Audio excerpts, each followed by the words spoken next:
All right, fourth grade math teachers, welcome back to another Prep Talk video. In this video, we will unpack the representation of input and output tables. This is something that students already have some prior knowledge on from third grade, so we're going to continue building on that as they get into our classrooms in fourth grade. So I hope you're excited. Here we go.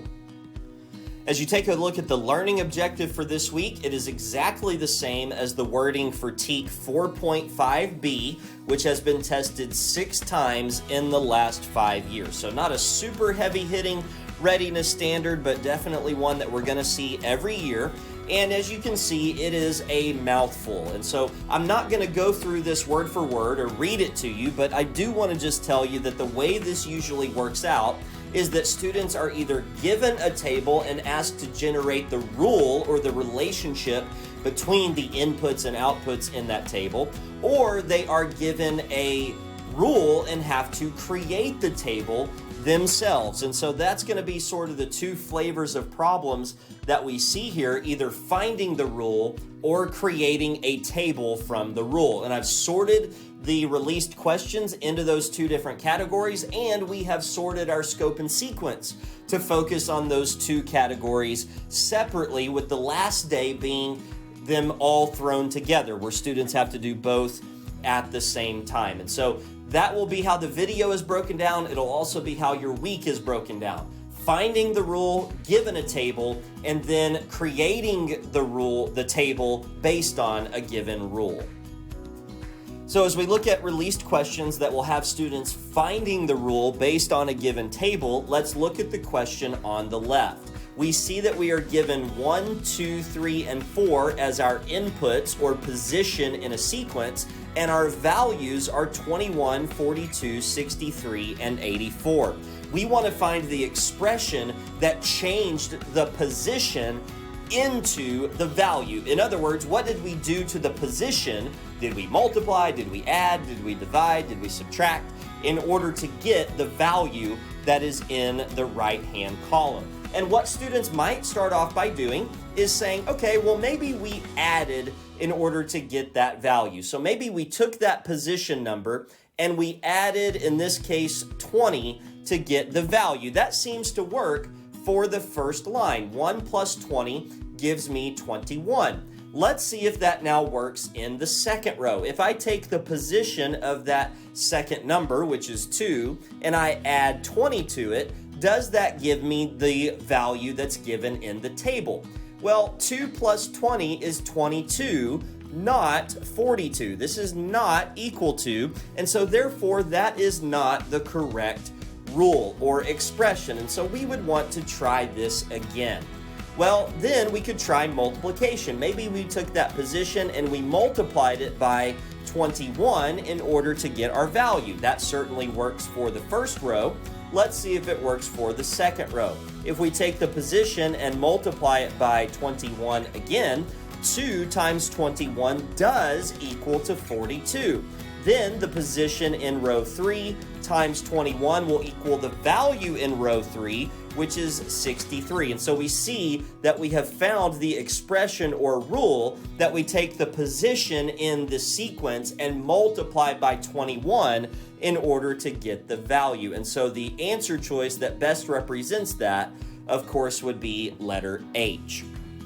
In the problem on the right, again, this is a number machine. We have inputs and outputs, and we want to know what did that machine do to our inputs in order to give our outputs. Again, something that students might try off the bat is addition. And so if we start with addition, we know that we would have to add 9 to our input in order to get our first output. We have to make sure that that rule holds for all of the given inputs and outputs. And so if we go to the next input, 2, and we add 9 to it, that does in fact equal 11. Then if we go to the next one, 3 plus 9 does in fact equal to 12. And we see that this is true for all of the inputs and outputs in this particular table. And so if you'll notice what rule we used, we added 9 to the inputs in order to get the outputs. And so that would be letter J as the correct answer. In the last problem, I started by trying an addition rule and see if it fit everything else in the table. Not all students are going to do that. Some students will want to try multiplication immediately, and you'll want to make sure that they are aware of when it's not going to work. So for example, in this one, we might try times 33 as our rule. We see that that works out for the first value because we do get 33.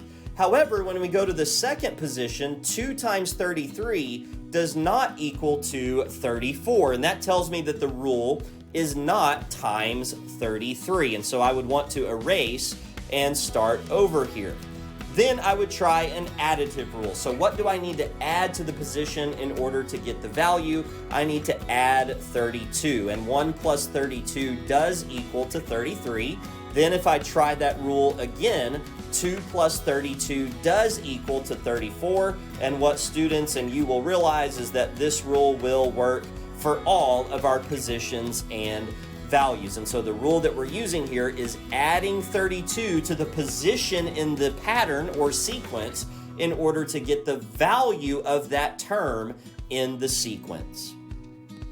Before we turn the page to actually creating the table given the rule, I wanted to show you this question before we move on, just a different way that they could ask it, where they actually give you the visual representation of the number machine. So the input goes into the machine does an operation on the input, and out comes an output from the machine. And so looking at this table, you could see that the two options would probably be either times 15 or plus 14. Times 15 is not going to work because we don't see 30 as our output here. We see 16, which is 2 plus 14. And so the rule that we want based on this given table is plus 14. As we now look at problems where students have to create the table given a rule, this question exposes a lot of the misconceptions that we want to weed out of our students' minds. Notice that the rule is given here. We're going to be using the rule plus 38 to show the relationship between the position of a number in a pattern and the value of that number. Now, the first thing is that whenever we create the table and we're talking about positions in the sequence, those positions are always going to be starting at 1 and going up by 1. So 1, 2, 3, 4 are going to be the positions that we're worried about whenever we create the table. The position is not ever going to change. And the other thing that's not ever going to change is the rule. And so if you look at 3 of these answer choices, the rule is changing in 3 of them.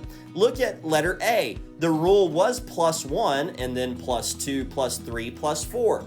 Well, number 1, that's not plus 38 like we said the rule had to be, and we know that the rule cannot change in the table. And so letter A is incorrect. It's also incorrect because our positions are not 1, 2, 3, and 4. Notice that in letter B, again, we do not have the rule plus 38 each time, and we also are changing the rule. We also don't have positions that say 1, 2, 3, and 4. And so letter B is just as equally as wrong as letter A. Letter C is getting a little better. At least we have our positions as 1, 2, 3, and 4, but we don't have our rule being consistently plus 38, and we're changing the rule every time. The misconception is that students would think that the value has to always equal to 38, and that's not true. The rule is plus 38 in this particular case. Letter D is the best answer. We see that we have our positions of 1, 2, 3, 4. We have our rule each time of plus 38, and that is giving us our values of 39, 40, 41, and 42. Of course, students could work backwards as they did in the previous problems where they had to find the rule. They could go through each table and act like this middle column wasn't there and see, do we have a rule of plus 38 each time? Well, they would see here that this is a rule. This doesn't even follow the same rule every time, and so it's very wrong.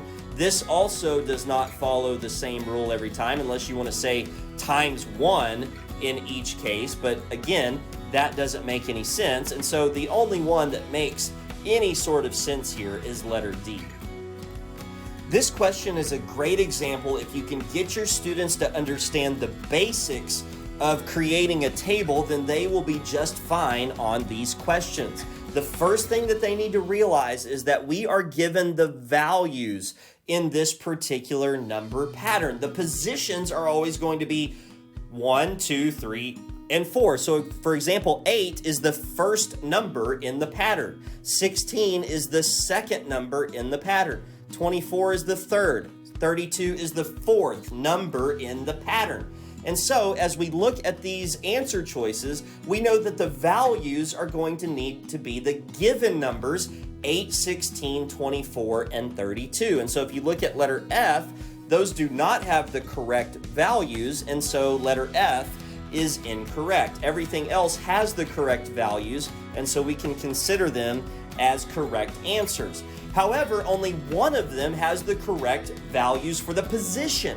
The positions have to be 1, 2, 3, and 4, and the only answer choice that has those positions is letter H. And so you can see that letter H also has the rule times 8, and it matches up. 1 times 8 is going to give me the value of 8. 2 times 8 is going to give me the value of 16.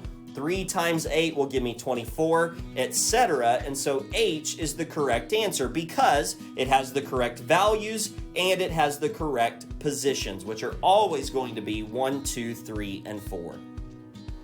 Again, a very similar problem here where we're given the values in a number pattern. So this is the first value, the second value, the third value, and the fourth value. And so the only table that makes any sense here that has the positions correct, which first of all, F and H would be automatically out because they have the values in the position column, so we know that that can't be correct. And then the remaining answer choices, only letter J has the correct values. And so you can see if we can have students remembering a couple of facts about these input-output tables, creating the table from multiple choice options should be rather easy.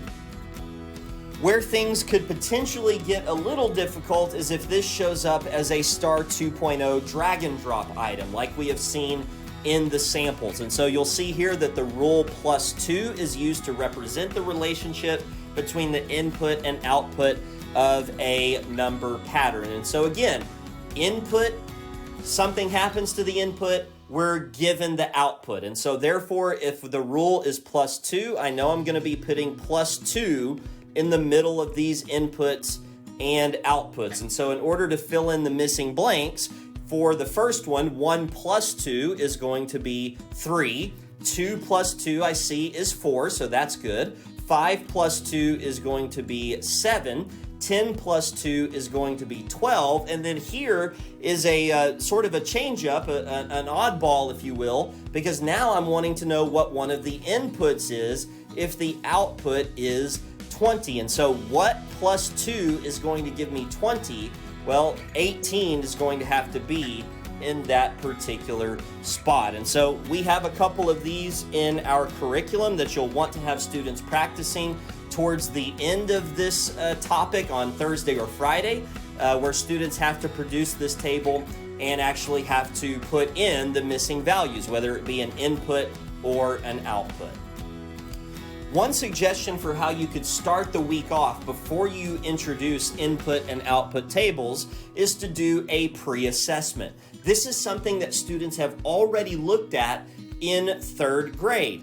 And so they have really been able to, in third grade, take a table and write a verbal description based on that table. So for example, for this first table, they would have to say that the test score after bonus points is 4 more than the test score before bonus points. So they would have to know that this is an additive relationship. 77 plus 4 is equal to 81, and so on and so forth in this table. In this table, obviously the rule would be times 8. And so they have done this in third grade. And so one thing that you could do is give them this stimuli, and these slides are available in the Prep Talk Google Sheet that you can access the slides and download this to use in your class if you want to. And so show students these two tables and then just ask them for 1 or 2 minutes independently, what do you see? What do you notice? What do you wonder about these two particular tables? Have them do that independently for a minute or two, where they write everything down that they see, notice, and wonder. And then after that time, have them pair up with someone and share what they came up with in that independent time. After that group of two has had an opportunity to share, have each group of two pair up to make a group of four so that they can put all of their ideas together. And then at the end of it, have everyone share out their findings. This does a couple of things. It gives students the opportunity to access some prior knowledge, and it gives you as the teacher some information about what the students come in already knowing perhaps about these particular tables that we'll be working with over the next couple of days. Again, this slide is available for you to download on the Teaching and Learning Prep Talk Google Sheet if you want to use it as a pre-assessment in your classrooms. Thanks so much for watching this video on the representation of input and output tables in 4th grade math. If you have any questions about the curriculum or the content, please don't hesitate to reach out either to myself, Ryan Castle, or our fantastic 3rd through 5th grade facilitator, Sherry Height. Our email addresses are on the screen. And then before you go, please fill out the survey using either the QR code on the left or the link provided to let us know that you watched the video. You'll also have the opportunity to give us feedback and give us a question or two if you have one based on the video. Thank you again so much for watching, and good luck as you teach your students how to both find the rule and create the table in an input-output scenario.